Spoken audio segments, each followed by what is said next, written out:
Go. What's up, everybody? How are y'all doing today? Welcome to the Flaming Puck Podcast, a part division of the Dynamo Podcast Network. Got our host, Ian Kelly, got Dylan Simpson, and of course myself, Chris Rubak. How y'all doing today? Here's where we're at. We've got a Flaming team that's, oh my Lord, where are we at? We've got Tkachuk, who's been a shadow of his former self. We've got Backlund. Let's go Ditto. Got Monahan, who's, well, just kind of floating around this year, collecting a paycheck. We've got 37-year-old Gio. We've all loved him for many years, but let's talk about his age. Today, we figured we'd kind of break down a bit of a theory on what they're doing, what they're not doing, and why that is. What do you think, gentlemen? Let's start with Tkachuk. I love it. I love it because we talked about this during the week as well, and that was a hell of an intro for your first ever intro, Chris. I love it. Yeah, that was well done, my man. Yeah, no, I agree. I think we all agreed that they were the four players in particular that we needed to speak about, and in particular Tkachuk, because I think Tkachuk was our one kind of shining light. So we should probably start with Tkachuk.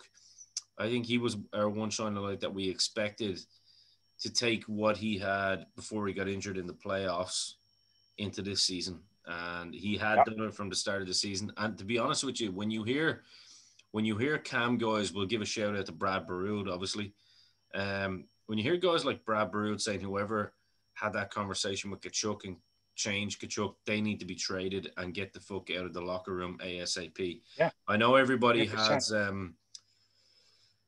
has theories about it, but whoever it is, get them gone tomorrow, because I think Tkachuk needs. I mean, we saw shades of it with the Edmonton game. We saw the old Tkachuk back a little bit. We saw him putting it up to some players, and I don't know. Something was said in that locker room. I mean, we all have our theories, and maybe we can play a little bit of a speculative theories. Does anybody actually? There's a good question. What and who do you think? So it's a double barrel question. What do you think was said, and who do you think said it? My theory is I think Gio said it as captain. I believe he probably had something to do with it too. You think Gio told him to calm down a little bit, eh? I think, well, I mean, look, he's the captain, right? I mean, I can't see Monahan saying it, because all I can think of Monahan at this moment of time is sitting in the corner smoking weed. Johnny, I think, is just thinking of, what he would do if he was on an episode of Jersey Shore. Markstrom is just happy to be there because of the money that he's on. What other leaders are we going to be talking about? Lindholm, I mean, I think Lindholm is a great player, but I can't see Lindholm really putting it up to anybody saying shit. No, Lindholm's not that guy. Lucic certainly wouldn't fucking tell Tkachuk to calm down. There's no way. No, that's how Lucic made his entire career in one Stanley Cup in Boston, right? I mean, I don't know what I think there's elements of that coaching staff that need to be gone with Jeff Ward, and probably should be working in the AHL or even the OHL, to be fair. A lot of those, because someone would be or 7-Eleven. Yeah, because I mean, Jeff Ward should not associated with the Flames is fine by me. Absolutely. So I think a lot of that Jeff Ward mentality. No, I'm sick of this whole, Jeff Ward, he's such a nice guy. Oh, he's a nice guy. That's great. No problem. I don't wish any ill will on him, but he has no place as a head coach in a competitive hockey team. So one thing I was thinking, do you guys think possibly Gaudreau might have had something to say about something like that? Yep. Mm-hmm. Mm-hmm. Yeah, I can. Johnny likes to voice his opinion, right? He likes to be the center of attention when he can. He's a fucking asshole. I can see him. I can see him saying something. I definitely think Gio said something, because if you think about a couple of games after, that's when Gio was starting to chirp and trying to pretend he's that guy that he's never been. Yeah. Right? Yeah, he's had like a handful of games in the last 10 years that he's been that guy in. And, yeah. When's the last time we've seen Gio stick up for a teammate and get in, answer a bell or even ring the bell? I think that was 2017. Yeah. Okay, so that's a long time for a captain to be kind of without. So, like, 37 or not, you can still throw a punch. You know what I mean? I'm sure he's one of the toughest players on the team. For sure. Yeah, it's definitely. It's been what? It's been 2 years since he's even fought. Yeah, if not more. Yeah, you know what I mean. I don't know. I'd have closer to 3 or 4.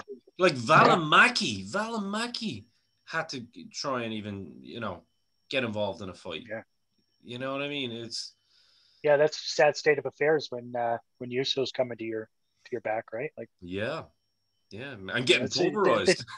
He didn't get. He didn't get punched or anything, but it was a bit of a wrestling match. But I mean, a wee bit off topic though. You guys remember that the last year? I think it was Monahan and Ryan Nugent Hopkins. That was amazing. That was amazing, and it just shows you like you don't need to be this big fighter dude to go find somebody to fight. If you need to, you can find somebody. Every team has somebody who is approximately your size and skill level and whatever. I loved seeing Monty do that. I loved seeing Monty do that. That was amazing. Yeah. Show some emotion. Right? Yeah. But I suppose you're right though, Dylan. Staying on topic and with who, I mean, I think Gaudreau, I mean, the more, I'm going to be honest, and I'm going to probably piss on a lot of little, snowflake Flames fans here and piss on their emotions and all that shit, but I don't really care at this point. Johnny Gaudreau needs to be gone yesterday. He is a problem. He is an absolute problem. I mean, his reaction to what Daryl Sutter said, I didn't think too much of it. I mean, don't even interview the guy. It's quite clear. I mean, we're all part of, shout out to the Flames Hub, one of Chris's, one of the originators of this. I mean, we see this all the time. There's such a divide within the group, even within the fans. Like this Johnny Love, I don't get it. I really don't get it. I mean, it's quite clear the guy is only thinking of New Jersey or thinking of anywhere other than Calgary. And I think if this man had any influence on how Tkachuk is playing now, be gone. That's just my personal opinion. The appeal for Johnny is I mean, it's a thing, right? I mean, he's got a hell of a lot of skill, right? Yeah. He really does. Before I go any further, being how you did bring up Flames Hub, I do want to give a shout out to Steve and Tim, the two original guys that formed one of the best groups that I've ever seen. I love them. Anyways, so yeah, Johnny is 100%, right? We used to go toe to toe in arguments on a nightly basis for quite a while. We really did. We may both be gifted with sarcasm. I don't know. It could be something like that. Maybe a little bit. But Johnny, I mean, he's polarizing to watch, right? When he has the room to do what Johnny can do, there's not many that are better than him in the league. No, he is by far the most skilled player on the team. But when the games get tough, he can't. Right. He can't find the space to make those moves. That's right.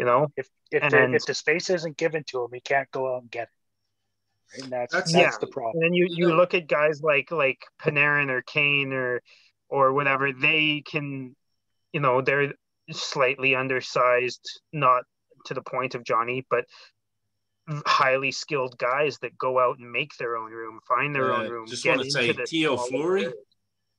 Yeah, exactly. Yeah, I guess he did it. On a nightly basis. Kinda. He did the pushing and shoving himself. He didn't need anybody else, Yeah. It's one thing for Johnny to have balls in a locker room when you don't have to answer the bell, and to have balls when he's got his little hat on after the interview and going, well, I've been playing for 25 years, blah blah blah blah. Like, shut the fuck up and do it on the ice, man. If I was Sutter, I would have got his little melon head and just bounced it off a wall. Even if it was. How do we know he hasn't? Well, I hope. How do we know he hasn't? I hope he has. I mean, there's clearly a disconnect between the two of them. Sutter does not like Johnny, and it's something that we called very, very early on. I think. Yeah. I don't know if we called it on this podcast, but I know Dylan, yourself, and myself spoke about it, and I'm sure Chris, you guys, we all spoke about it on the Flames Hub for sure. Yeah. I know that. Yeah. And we said it's going to go one or two ways. He's either going to get the best out of Monahan. We all thought he'd get the best out of Monahan.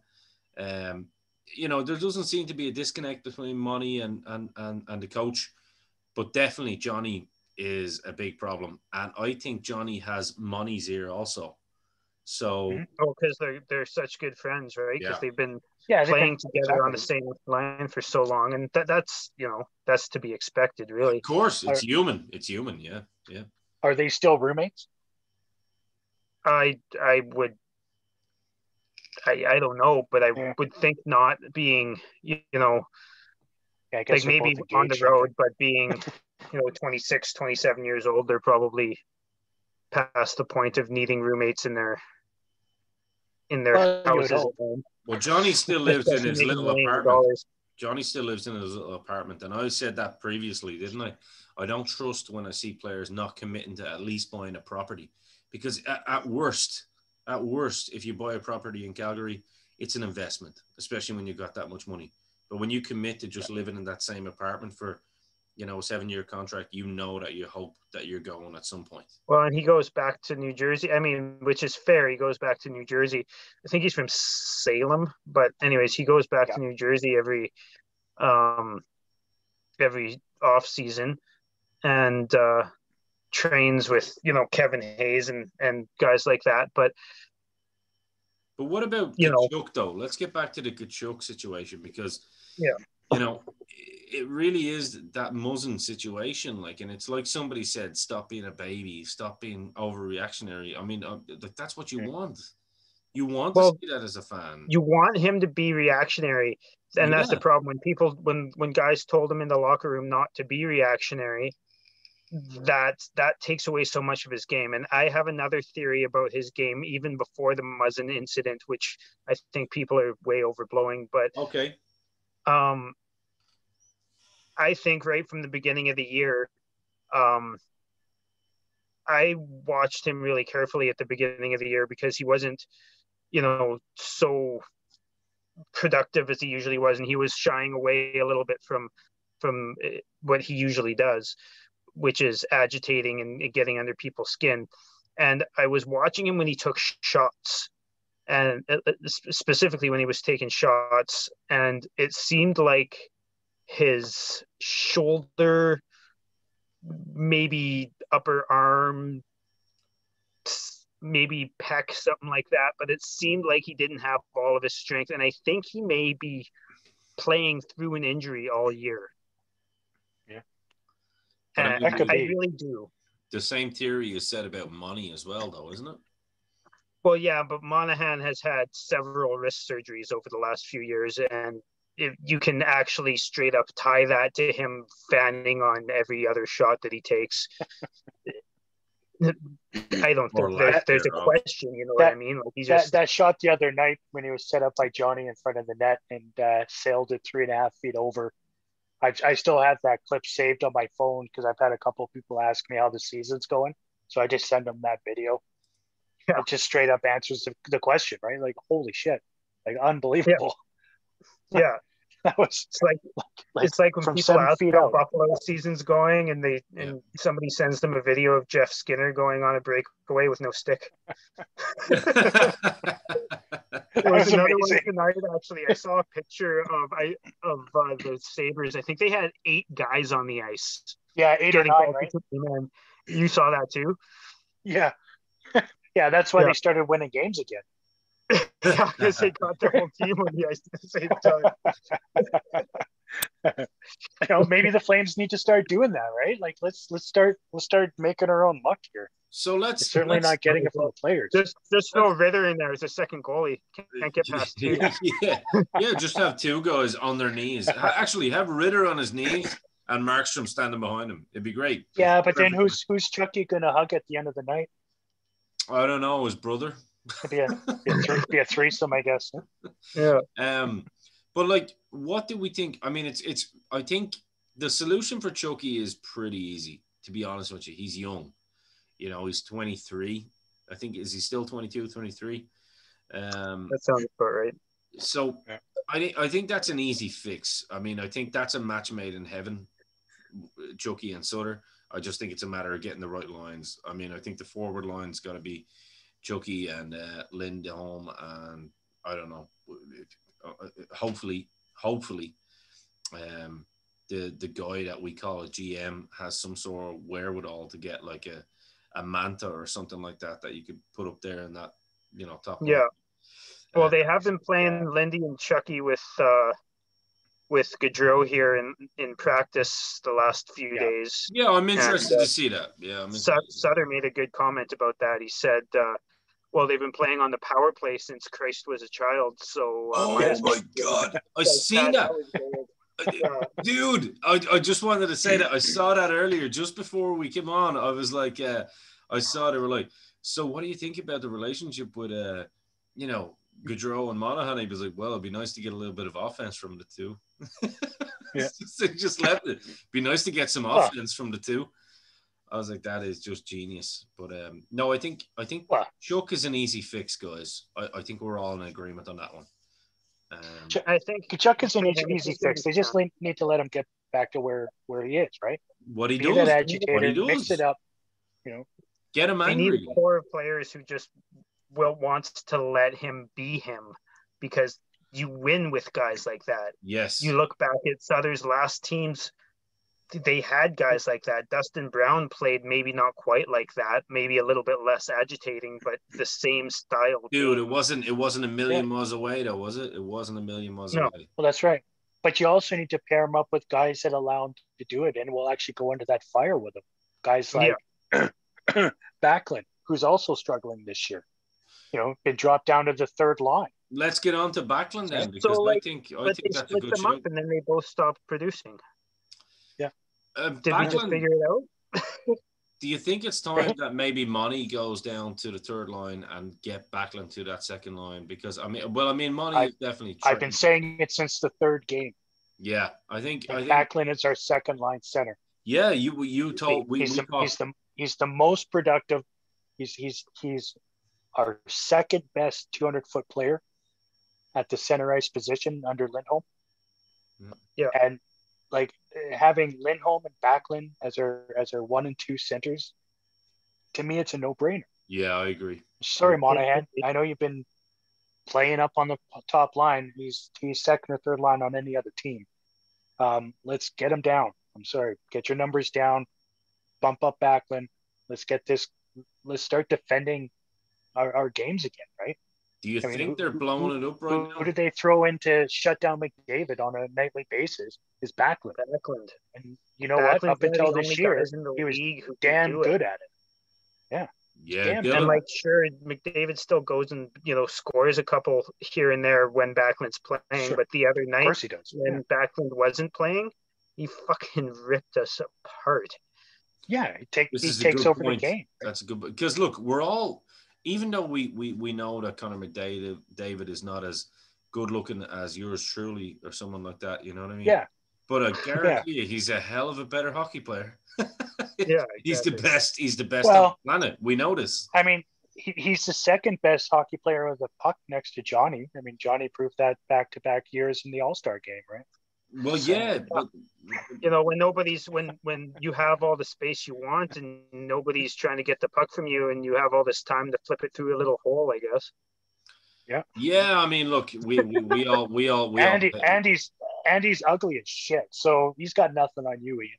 We all, or you two guys, right? Guys. Yeah, damn right. Yeah. None of us on this here particular pod. No, I think.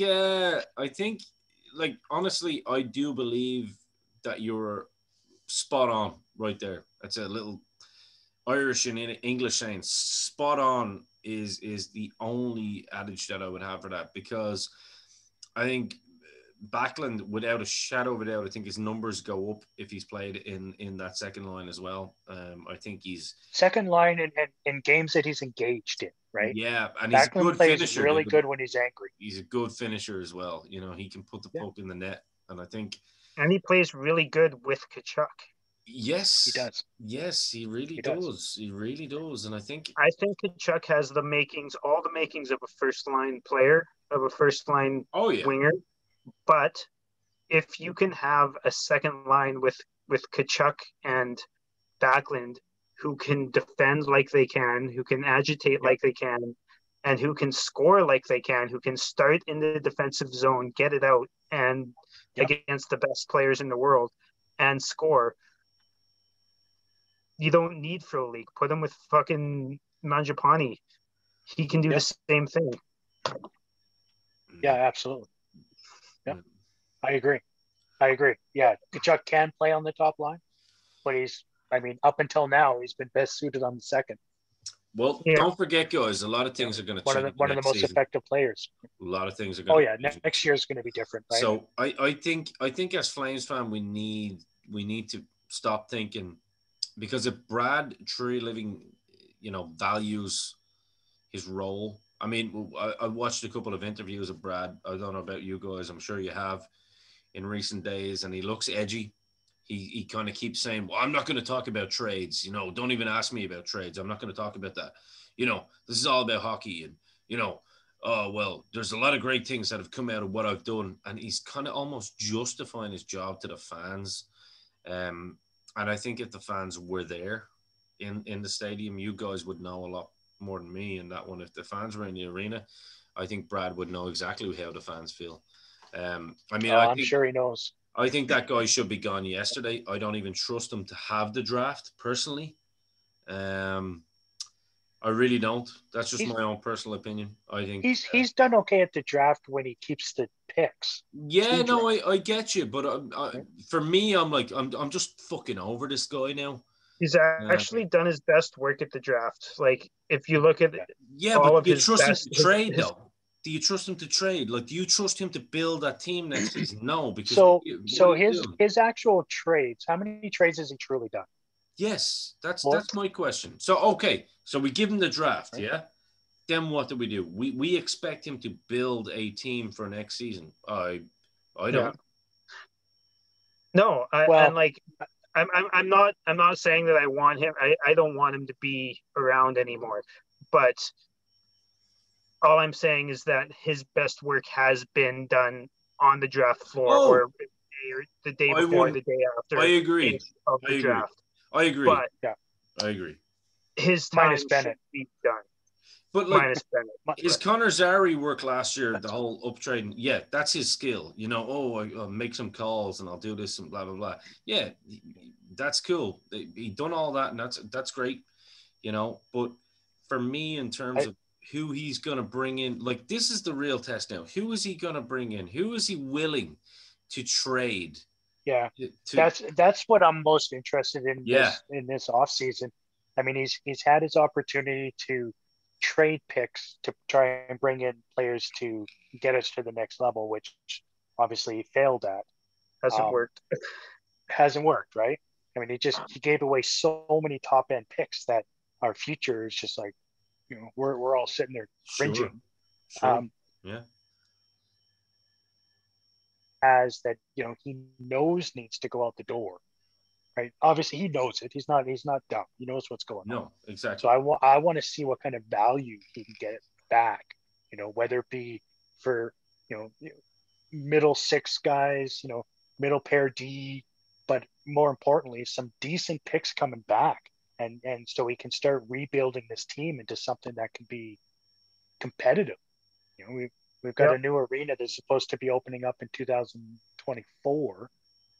And, you know, if we keep going in with this, you know, 8th to 10th place in the West team, like, how the fuck are they going to pay for that building? People aren't going to come. Like, we're getting tired of it. How do you guys feel about the new building, actually, over there? Well, I haven't seen it because I don't live there, but. No, but I mean, how do you feel about the idea of it? Like, have you attached to the saddle? So, are you kidding me? Like, I mean, I started watching the Flames when they first came. Like I was 6 years old when they came to Calgary. Yeah. So I was one of the lucky few that got to sit in the corral, which they just recently tore down. That broke my heart. I know. I saw that. I was gonna say I have lots of great memories of the corral. I used to go. The Stampede used to run through my birthday and my dad's birthday, which are actually the day before and after each other. And we used to go to the Stampede every year. And, we'd go to hockey games and stuff like that. And don't get me wrong, I have great memories of both of those buildings. But in order to keep up with how the world is and everything like that, you gotta upgrade. You gotta upgrade. That's where I think it's funny, right? Because people talk about the Saddle Dome and how there's not this amazing experience while you're there. There's not enough stuff to do. There is. Which is fine, I guess. But I mean, I go to the Saddle Dome because I want to watch the game, right? Yeah. I mean, I could be sitting with 10 other people in a community arena. I don't really give a shit, right? Like I've gone to a couple games in Edmonton, obviously against Calgary. Since their new arenas come, I guess it's been like 5 or 6 years already. Mm-hmm. Has it? Holy. Anyways, it's terrifying. Yeah. It really is. Like, yeah. You don't. To me, it's good to have like concessions, and it's good to have maybe a restaurant or two. But there's like full-on casino, and like that's probably what's going to come in to Calgary as well. But there's like a full-on casino. There's several restaurants. There's several places to place your bet. There's the arena. There's so much going on there. It's almost too much. You know what I mean?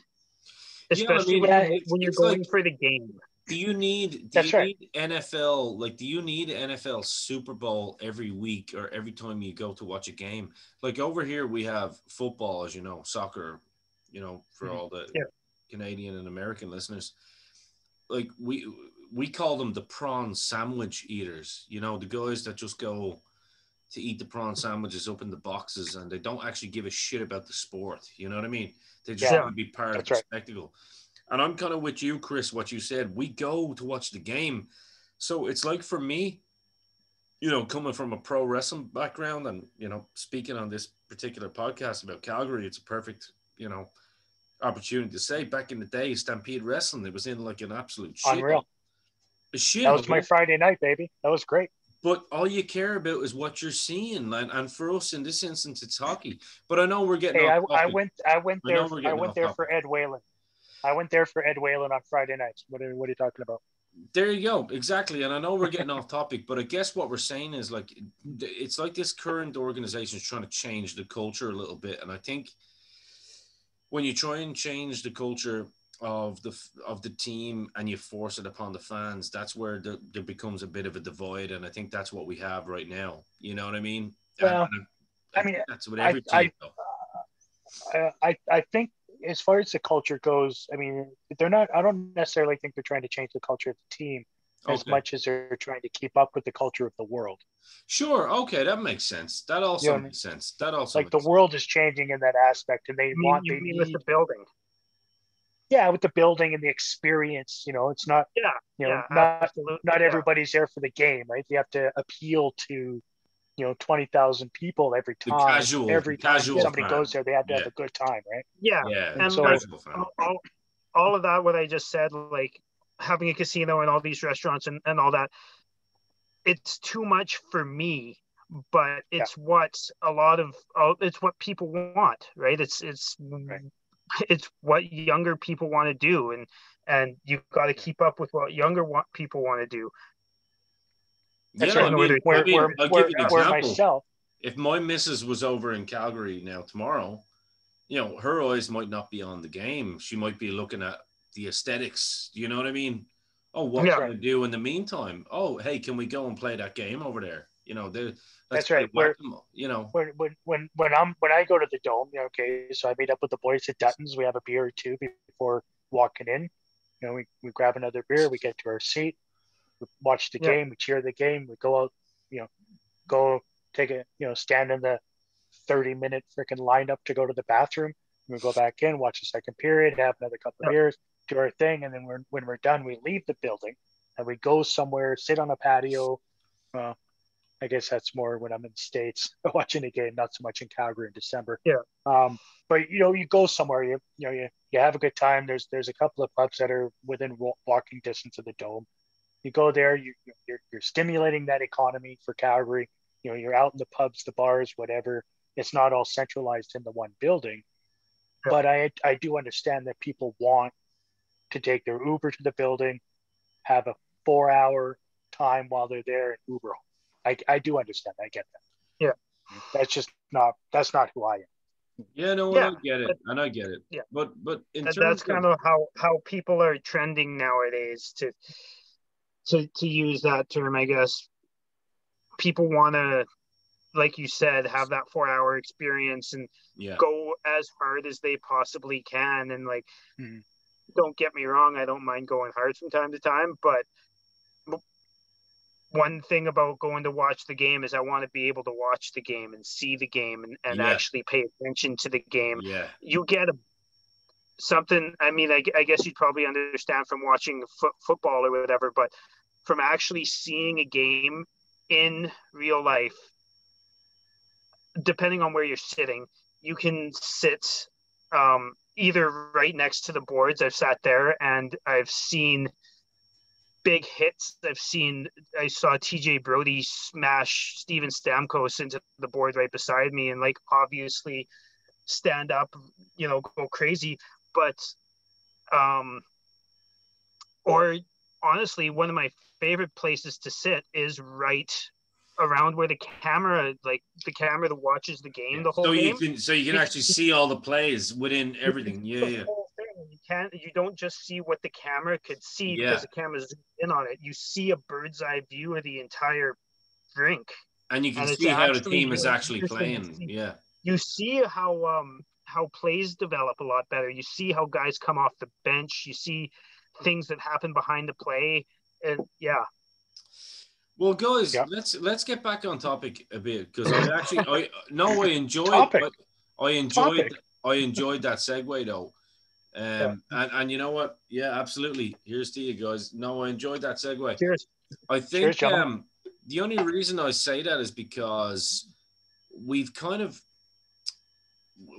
about Chucky. We've kind of talked a little bit about Gio. I mean, let's be real. Next year, if Trey is gonna really save his job and I suppose put some credibility beside the name of Brad Treliving as a GM, realistically he should be looking at getting rid of Monahan and Gaudreau, right? And kind of changing the culture in that way, because those two guys have had plenty of chances to prove that they can step up when games get big, when games get tough, when I say that a lot. Yeah, but they never really have. They never really have. And don't get me wrong, last playoffs, Gaudreau both of them actually produced fairly well. Yeah. But they looked better. But not great, but better. Better, but not great. Until they met Dallas. Yeah. When everybody says Sam Bennett is your best playoff guy, it's not. Don't get me wrong, Sam Bennett in the playoffs is good, but it's not that he's this crazy good player. It's that he's better than the crap that's going on around him. You look a bit like Sam Bennett now in the hat there, Dylan. I just want to say. Probably. Yeah, being better than all day, not just half the days. Yeah. Being better than 60% is only 64%, right? For sure. I mean, I think looking at you're 100% right. I also think, I mean, there's no team out there, unless Seattle are going to be stupid. Please don't watch this podcast, Seattle. But if you want to, you know what? We should join them into the league. Fuck Seattle. Yeah, Fuck Seattle. Unless you take Oh, Gio no, as sorry, well. that was- I mean, that was- I would love a team to take Gio as well. You know what I mean? I think Gio's time and for the salary cap that Gio would release as well is just fucking phenomenal. You'd have to give them like a second or third round pick, and Giordano would have to take him, yeah. Just to take him, and Giordano would also have to waive his no trade or no move clause. Yeah. And I don't know if he'd do that. It's an unlikely scenario, right? I know. We are stuck with Gio for the next 2 years of his contract. Well, it is 2 years, isn't it? Yeah. So. Yeah. He'll be 39 when that contract runs out. Do with Giordano, in my opinion, one thing that Tree can do with Giordano in order to, maybe save face, I guess, for himself, is captaincy. Gotta be good. Make sure that the coach actually does what all the coaches have been saying, and that's lessen his workload. Make it so he's not so tired when he's on the ice that he can't fucking play anymore. Make it so that he's playing half the minutes but getting twice the amount of Giordano instead of twice the amount of some crap. You know what I mean? Yeah. Can we take the captaincy off him as well? I mean, it's about time.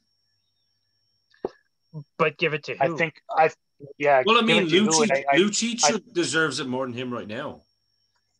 Right now.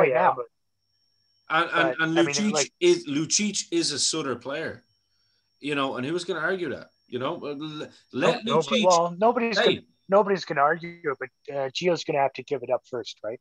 Yeah, I don't think Daryl's. I got an idea. I got a Daryl scenario. Likes his veterans. He's not going to walk in the locker room and say, "Gio, give me that C." I got a scenario. It's hypothetical, but it's fun. Hear me out. Yeah.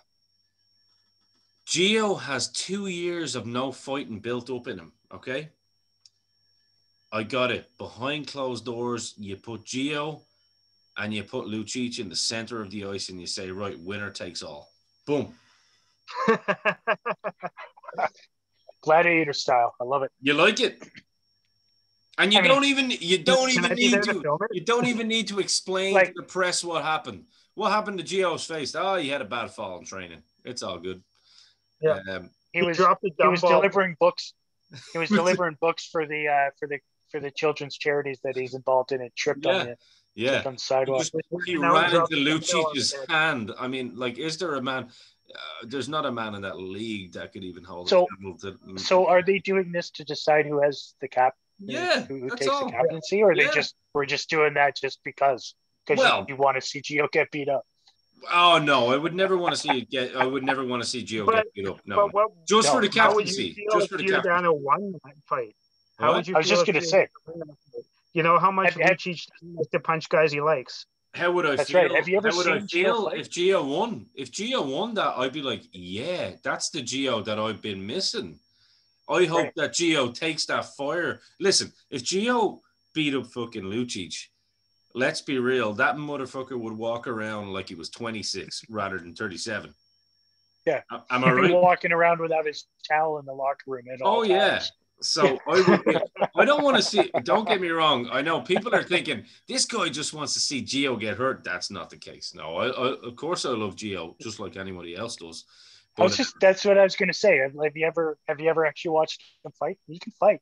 I know, but I think Lucic is a different level, though. Come on. Oh yeah. Cassian doesn't even want to touch Gio. You know what I mean? Although I would love to see Gio go for Cassian again. That would be fun. I would like to see that. You know what I mean? This is what I want to see from a captain, though. You know what I mean? I want to watch Richie beat the shit out of Cassian. Dude, Richie's right hand. When I saw Dylan saw me get super excited when he knocked out Cara. I was like, "You dumb motherfucker! You deserve that, and you deserve everything you got. You went in and you blindsided Chillington. You deserve that, boy." I just want to see Cassian fight somebody who's his own skill level. So Richie, not fucking Kachuk. That's right. Yeah, but 100%. Kachuk held his own against Cassian when he actually could see what was happening. All these little Oilers fans got excited because Cassian came from behind him and started spinning him. I mean, like, what can you do when you're on skates? Yeah, it was a horse collar. They jumped him from behind. Yeah. Speaking of turtle, have we talked about dry turtle yet? Man, go for it. Dry turtle. That is beautiful. That little bitch. The only person he's ever tried to jump in his life is fucking Johnny Gaudreau. Yep. Fuck him. And then a couple of days ago, he sits on the ice and turtles like a little prick. He's 6'4", fucking 2 something. Yeah. Uh-huh. I think the only guy he's ever gone after is Gaudreau. So I think Cara of the Oilers has learned a valuable lesson, though, right? I feel it was a harsh lesson. He's a tough kid, though. It was a harsh lesson, but it was a lesson that needed to be learned because he tried to go with Bennett as well. And in fairness to Bennett was swinging for the fences, but it was just the height Bennett difference. Did pretty good against him. Yeah. Bennett did pretty good. I still remember one of my favorite Bennett fight was when he kicked the shit out of Nurse like 2 years ago. I've never seen that. Yeah, I've never seen that.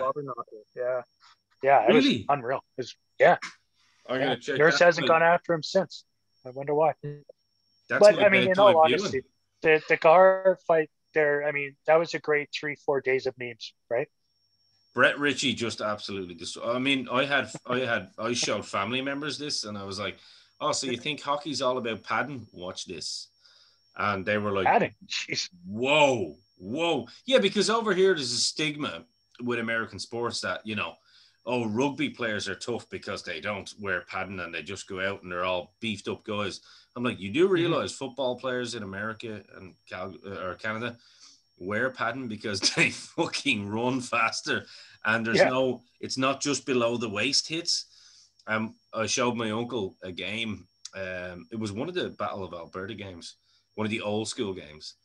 And, he was like, I missed those days. Good Lord. Back when there was less padding. Yeah, he was like, good Lord. But even the padding that they wear now, dude, I mean, still, it's like, I was like, these guys, suspect at best. They're running, they are basically going as fast as some cars, at the end of the day. It's not a normal man's sport, you know what I mean? But you had some stats for us, Chris, as well. I know you wanted to kind of go through some. I just broke down kind of those 4 guys we've been talking about: Tkachuk, Backlund, Monahan, and Gio. Just broke them down into 10-game segments for each of them, just to, I don't know, kind of see if there's a point in the season that things kind of went awry or what. I did find it interesting that there were definitely some changes, once Sutter came into play. But so a couple of things that I made notes of are goals, assists, points, plus minus. Anybody that's listening doesn't know what plus minus is. That's when you're on the ice in a 5-on-5 situation, whether you're on the ice when the other team scores or where you're on the ice when your team scores. Essentially, if the other team scores, it's a -1. If you score, it's a +1. So it just kind of it's not a great stat for individuals. Pretty It's definitely more of a team. Yeah, it's a team thing. But so I did the plus minus penalty and minutes, which I kind of think is a bit of a good one for these 4 guys. I also did power play goals and power play points. Did shot average time on ice, and average shifts, the amount of shifts. So breaking it down here, we got Tkachuk for games 1 to 10 had 5 goals, 3 assists, obviously equaling 8 points. Only 9 penalty minutes during that 10-game stretch with a +2 rating. 2 of his goals were on the power play. 4 of his points were on the power play as well. So the first 10 games, he was averaging 3.6 shots a game, which is a decent average for Tkachuk. I'd say that's pretty average for a guy for a who's top line not player, right? Yeah, for a top line player, Yeah, right. His average ice time per game was 19.8 minutes, and he averaged 22.2 shifts per game. Okay. From there, that's when that was good Kachuk, quite frankly. From there, that's when things really kind of started going, right? And I kind of agree with you, Dylan, that maybe something happened on game 2, game 3, or something where he's just not comfortable physically out there. Something may have happened, and I seem to think that it's right around game 10 that he started doing his 2021 patented "I'm going to hit you with my ass" play. Yes, because he doesn't want to engage with the shoulder or go face to face with the player. So it kind of makes sense with what you're saying. I think Dylan is right. Yeah, I agree. Yeah, I never really thought, like, obviously I see him do that all the time, but I never really thought that those two things could be connected, intertwined. But I guess you're right. If you don't want to, if maybe you have a shoulder or an arm injury, that's definitely a good way. Yeah, you're not leading with that shoulder, right? Yeah. So that was kind of when I started seeing it, was right around game 10 for that sliding in back and hitting people. Like, if you look at the game where he just annihilated Cassian for, was it 3 or 4 huge hits? I mean, they were all with the shoulder. That was beautiful. Like, he ran through them, right? None of them were this ass play that he's been doing all year. And quite frankly, I'm tired of it. I'm sure he's tired of it too. Yeah. But, and you know what? So, like, even in years past, he's done that from time to time throughout the games, maybe like 5 times a year, but he attempts it 5 times a game now. It's got to be part of your arsenal, not your whole arsenal.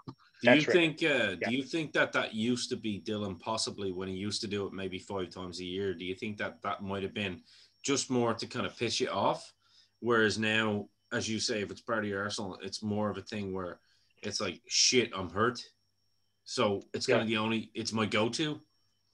Could be. Yeah, maybe. Yeah, could be. Yeah. That's a good point, right? So, absolutely. So just I'm gonna run through Tkachuk real quick here for the 11-20 game, because he only had 1 goal in the next 10 games and 5 assists. He was a -1, had 10 minutes in the penalty box. His one and only goal was on the power play, and 4 of his 5 assists were on the power play.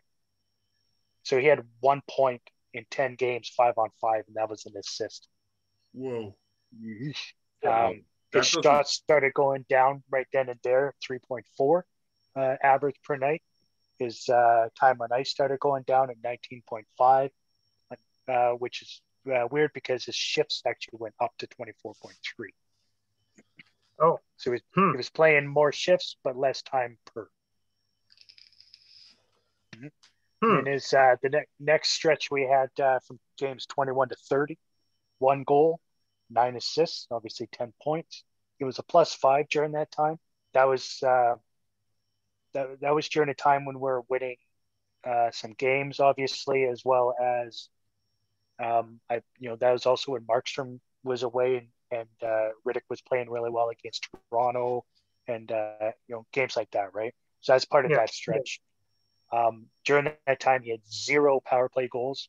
Just for reference, he hasn't had a power play goal since the 11-20 group. He had no power play goals in the 21-30 and 31-40. Wow. But 21-30, he had 3 power play assists. So that means 7 of his points during that stretch were on 5-on-5, which is reasonable. Yeah. But his shot totals average went down considerably to 2.4, which is from 3.4 to 2.4. That's a lot. Yeah, that's a big. It is a big one, right? Plus his average time on ice per game went down to 17.09, with 22.8 shifts. So you can kind of tell when even the coaching staff was kind of seeing something, right? Yeah. And when you're playing on the top line and averaging 17 minutes a game, clearly, as well as on the number one power play, right? So clearly they were seeing something. Because you're supposed to, like, generally a top line forward, especially one that plays on the power play, should probably be averaging about 22, maybe 24-ish minutes, I'd say. Yeah, somewhere in between, right? Is considerably lower. 17's like a PK, maybe second line, maybe even a third liner sometimes. And I think what I'm going to do, just for comparison's sake, is do Monahan after, because obviously that's, is Kachuk and Lindholm line one, or is Monahan and Gaudreau line one. But you'll actually be kind of amazed, like at least I was anyways, to find out that Monahan has actually, his average time on ice is still less than Kachuk. Really? Yeah. I was pretty surprised by that. So that just means that Lindholm and Johnny getting all the ice, eh? Well, Lindholm, Johnny, but then because, I mean, really, let's be honest, the most effective lines we've had all year are third and fourth lines. Yeah. So, I mean, the fourth line has been playing a lot more than years past. Same with the third, with Luch. I mean, Luch has had a hell of a year. So Luch has been a lot more ice time. Arguably our best player, even though he's slow. Somehow he's still arguably our best player forward this year. Yeah. Well, it's funny. I totally off topic, but when it comes to Luch, and I said it to a friend of mine a couple of nights ago, it's almost like it takes his brain 2 full seconds to tell his body what to do. You said that last time on this show, yeah. Yeah. Exactly. Yeah. I think it's amazing, right? But but when he gets going, man, like he's a hell of a lot faster than I thought he was. Dude, like when he's trying to leg out those icing plays and stuff like that, he's got a lot more speed than I give him credit for. I love the guy, because you know what I love about Luch is that, when he fucks up, if it's a silly penalty or something, you can see the frustration with himself. You know what I mean? It's like, oh, God damn it. He legitimately gives a fuck. He cares. You know what I mean? Like, you've got that Bennett. Refreshing. You got like Bennett giving a stupid penalty in a way, and he just goes like, oh, he's skating off like into the box, like he's going off into the sunset, not a care in the world. Whereas you see Luke and it bothers him. He's like, God damn it. Like he's either saying, God damn it. Why did I do that? You what? I said, but why did I do that? God damn it! I shouldn't have done that. I wouldn't have a problem with Bennett taking his penalty. Do that, one or the other, yeah. Luch, I mean, every play bothers him, right? He expects good things. That's what winners do. He earns his money. I know people talk about that Luch contract. I think it's overblown, that conversation, because I'll tell you one thing. You know what? He earns it a lot more than other people. So, what's the date today? Is the 9th, April 9th? I guess it's the 10th where Ian is. But I'll say it on this day. I'm a vampire. Contracts are one thing. I mean, everybody complains about the player on a contract. Yeah. Nobody ever discusses the fact that a fucking GM signed that piece of paper. Like that was Peter Chiarelli, wasn't it? Yeah. That was Chiarelli, but I mean, it was only a trade-off because the one that Treliving gave to Neil. James Neil. Neil, right? That cowboy. So I mean, you have to give the player some credit. As a person, any person, I don't care what job it is you have, you're going to try and make as much money as you possibly can, right? Yeah. Right. Yeah, sure. Is it too much? Sure. Of course it is. So what? Yeah. So what? He's not impeding the fact that we can't sign other people. There's a fucking general manager that signs these contracts is what's impeding it. And dude, get it. So hating the player isn't ahead of Neil any day of the week. I just wanted to say that. 100%. Yeah, 100%. I agree. Yeah. No. And Neil. Honestly, when he was signed, I was excited because that was the first time I thought, this guy who scores 20, 25 a year and has been to the Stanley Cup finals every year for his entire career, basically, is a natural right winger, is finally going to be this guy who can play with a sniper, Gaudreau and Monahan and snipe the absolute fuck out of the puck. And, but it turns out that he just wanted passes, and then he wasn't getting passes because he wasn't fucking doing anything. He was floating the whole time. Well, you know what I mean? Yeah, I mean, exactly. Monahan and Gaudreau would be in the zone for 4 seconds before Neil even showed up. Yeah, and yeah, and Luch just, like, he might be a little slow sometimes. He's a little bit slow on the acceleration, but once he hits the top speed, he's a truck. And a scary prospect coming at you on the ice, I would imagine as well. Absolutely, you don't want to see that guy coming at you. But he gives that effort, right? He gives that effort every game. That's the thing. And if you were looking at effort from these guys, Luch would be up there, and honestly, I'd say probably Dubé would be up there too, and Mangiapane would be. Dubé would probably be a B+, and Mangiapane and Luch would be an A+ on effort. Yeah, sure. Yeah. And then pretty much everyone else is like a fucking C or less. If Mangiapane could have a little bit of that 235-pound fucking frame that Luch has, good Lord. Oh Lord, have mercy. That would be a scary. He's tenacious, right? Oh, I love him. I mean, he wants to be able to get in the corner and take the puck to him. He just physically can't. Yeah, and he's not afraid, man. He gets in. He's not. No, he's not. And I think Gaudreau. And you know what? To his credit, he holds the puck in the corner very well. And on the boards, he really holds it in his skates and pins it against his body. But he never comes out with it because he gets swarmed and he's just a little too small. But he pins it. He can kill time like a motherfucker with the puck on the boards. But once he tries to get it out, it's gone. Okay. So moving along. All right. So did I do the 31-40 on Tkachuk for games? I think you finished Tkachuk and you were on the Monahan. Yeah. Okay, you're right. One other thing to note for Tkachuk, his shooting percentage this year is at 9. His career average is 12.4. Oh, yeah, I heard somebody on the broadcast say that the other day, or at least somewhat similar.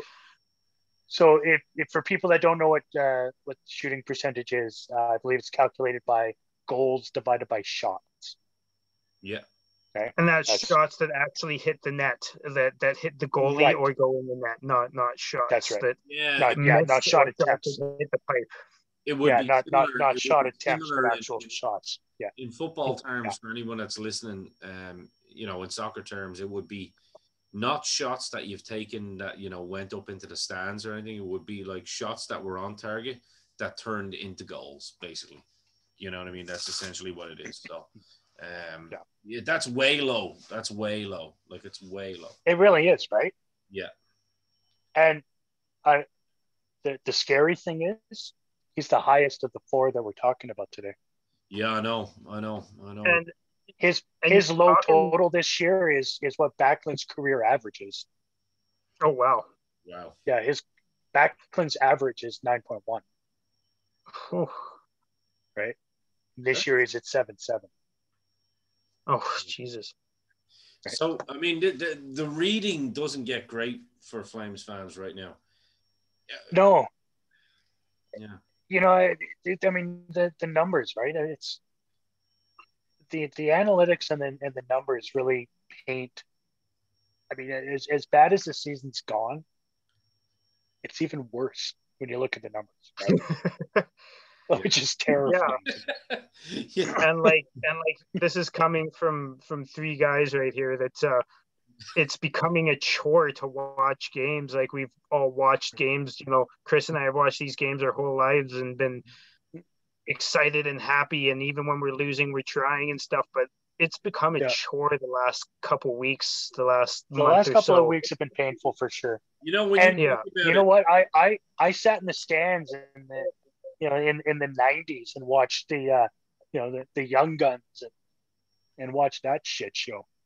Yeah. And I was willing to put up with it then. Obviously, I'm going to still put up with it now, but I just want better. Always going to keep doing it. Yeah. I just want better. We always love our team, and we always say, "God damn it, Dylan, you're not a real fan." Yeah, one of our Dylan. One of our taglines for this particular podcast is this is a Flames podcast from the fans for the fans, or by the fans for the fans, whatever way you want to say it. And that is the truth.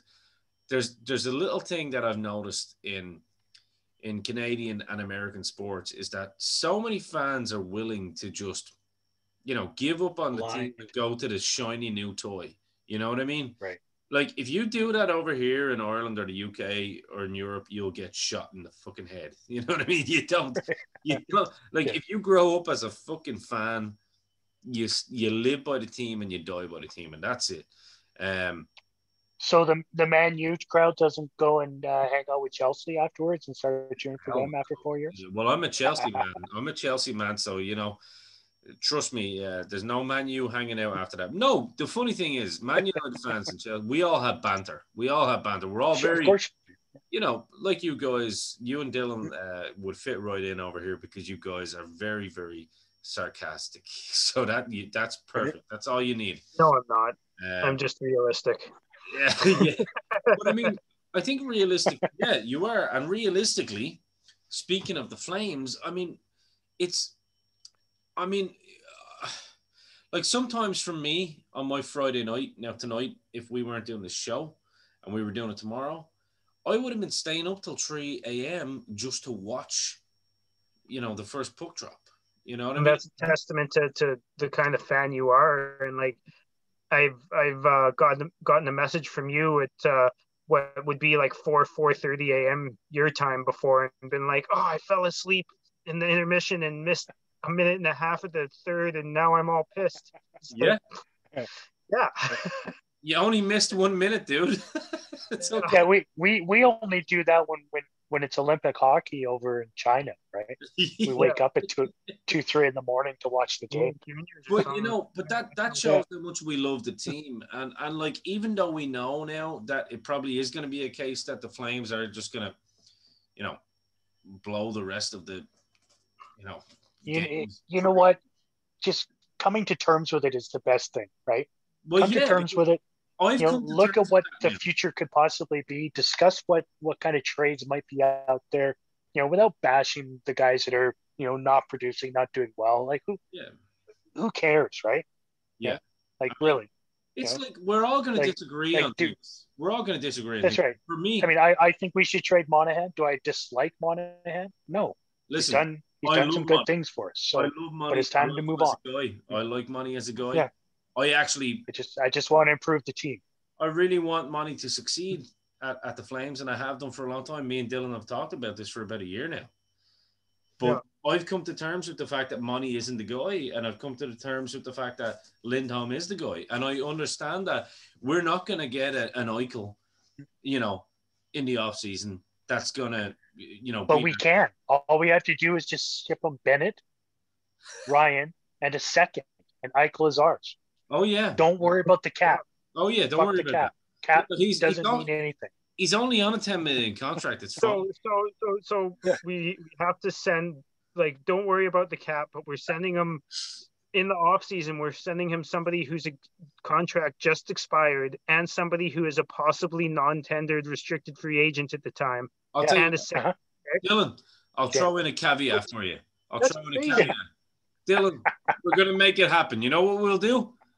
We'll throw in Peltier for you. Let's make it happen. Okay. You can have Peltier. It's fine. Go on. Take him. Yeah. But, in all seriousness, $750K should work to get Eichel, I think, on the books. Yeah. That's all we need.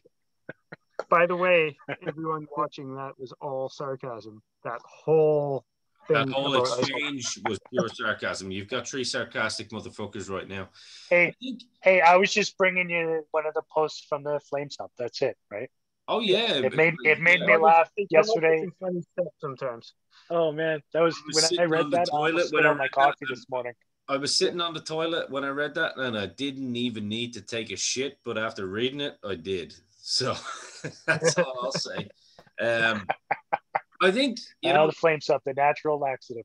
Realistically, if we get rid of, obviously Johnny's going to go. It's about time that most people, come to terms with that. Money, I think. Well, look, let's not say realistically it's going to happen, but realistically, we as fans know that needs to happen. You're going to. I think there's less of a chance that he goes because there's less of a chance that we'll get a return on him as far as his production. Apparently, there's been phone calls to Treliving from other GMs, but for Johnny or Money? For Money. Oh, but, I think Money right now. I think Money is an asset to some team that's going to go into the playoffs for sure, either on a second line or a third line.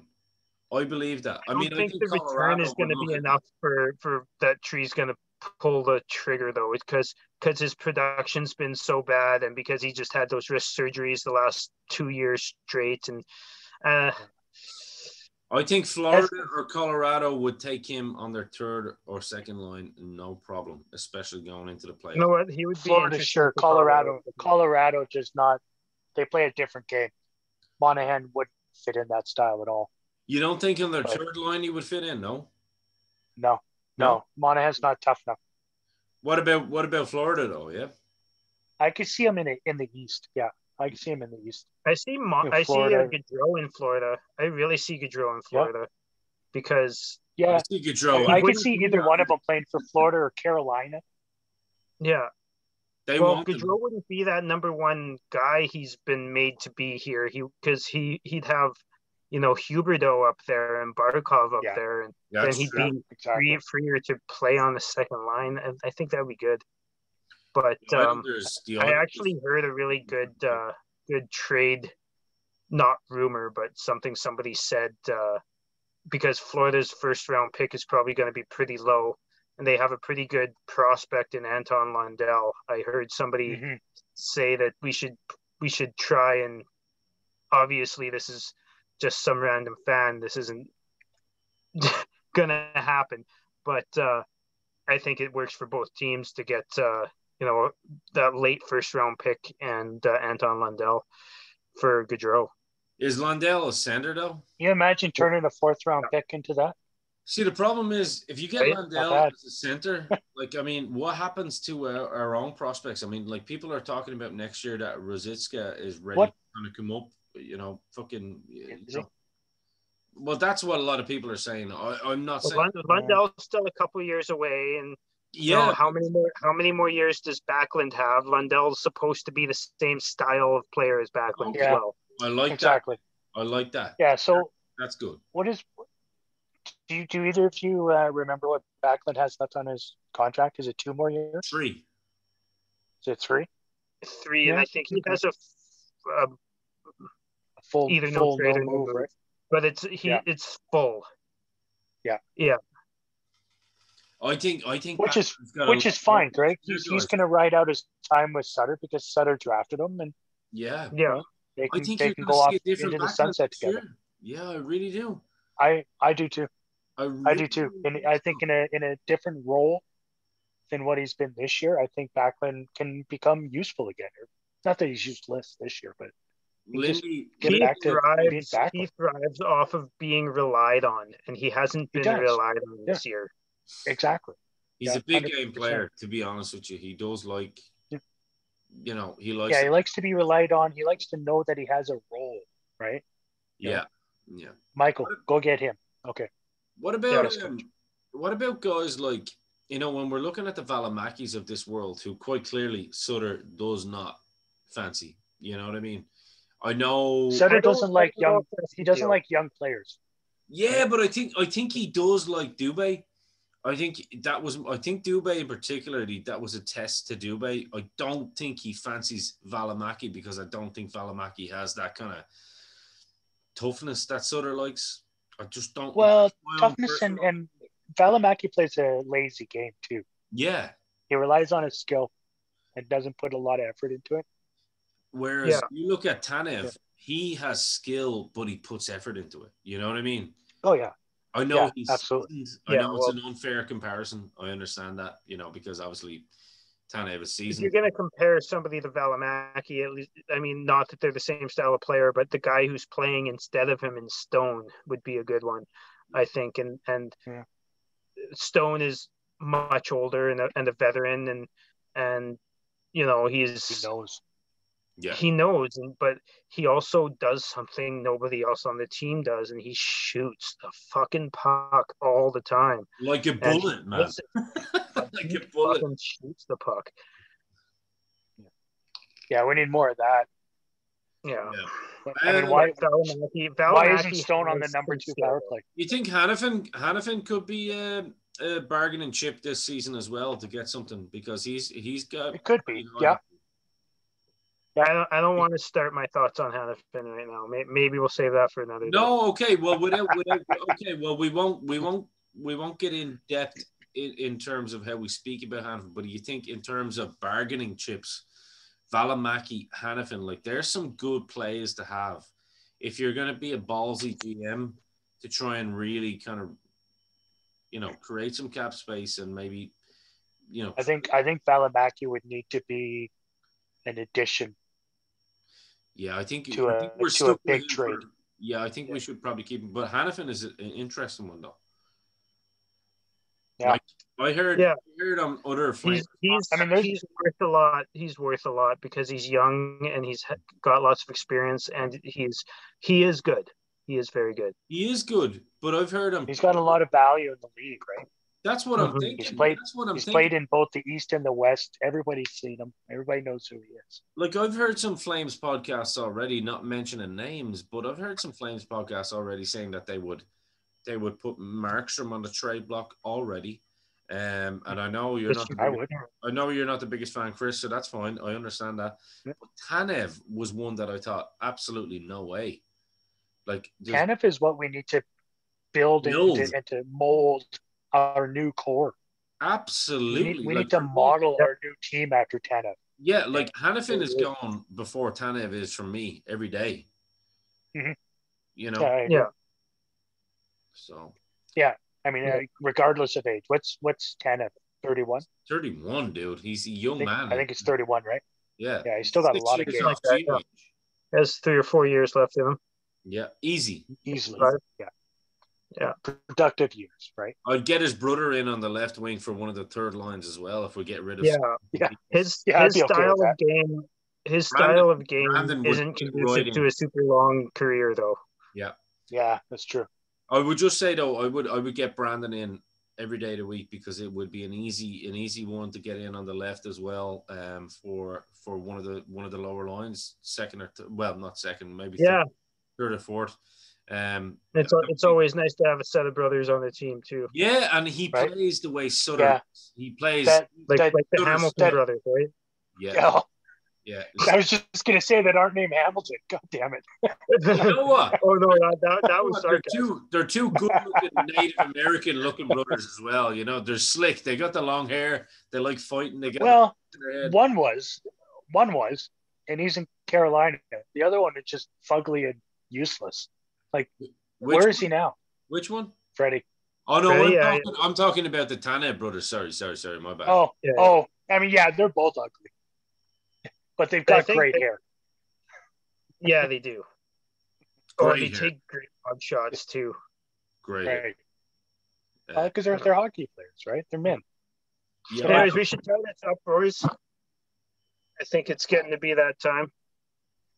Yeah. What is it? Where you're at there? It's got to be 4:00 in the morning, 4:30. So it's 4:45. So we can finish up. It's no problem. We can finish up. I suppose the best way to finish up on this now would be I suppose we're all kind of in agreement now that the Flames even though we're going to be putting effort into games, we kind of know that from the head office down that it's worth getting the highest pick possible. Okay. We're not going to be probably seeing maximum effort now going forward. So all this. Well, I think we're going to see maximum effort as far as players trying to play for the coach that's going to be there next year. There you go. Now put a bit of context on that, guys. Just for people if they want to have a role next year, they're going to have to prove it now. That's what I was going to say, right? So some people have been asking me over here, okay, so what does it mean by blowing it up? Or if you want to does it mean you intentionally lose to get a higher draft pick? No. Yeah. So guys, explain that just real quick for some of our listeners so they understand. It's really difficult to intentionally lose for that draft pick because of the lottery. Exactly. Right. I mean, yes, you get a better chance at it, but yeah. I mean, you could go to number 1 as easy as you can go to number 7 if you're in third spot, right? Yeah. Yeah. You can drop down quite far. I mean, you have the best chance to get the top pick if you're last, but I mean, it's unless there is a generational McDavid type player. Yeah. Which this almost year does not have, right? Trying, you know what I mean? And this year especially, there isn't, as far as we know, there could be, but there isn't a for sure, slam dunk. Yeah, this year's going to be the diamond in the rough pick, right? Somebody's going to get him. We just don't know who it is yet. Right? Yeah, I mean, smart money, like some of the smart money is on Dylan Gwenter to be a good player, and they reckon that if Flames got like the top 7 pick, that could be a good shout. But we don't know that though. You know what I mean? We don't. Yeah. So yeah, I mean, and he could go anywhere from 5th to 10th, really, because from 2nd to 10th, because he's one of the only like 3 forwards in the top 10, 4 forwards maybe in the top 10. So, defensemen are generally a lot more of a gamble than forwards are high up, unless you're stupid and draft Bennett, but that's besides the point.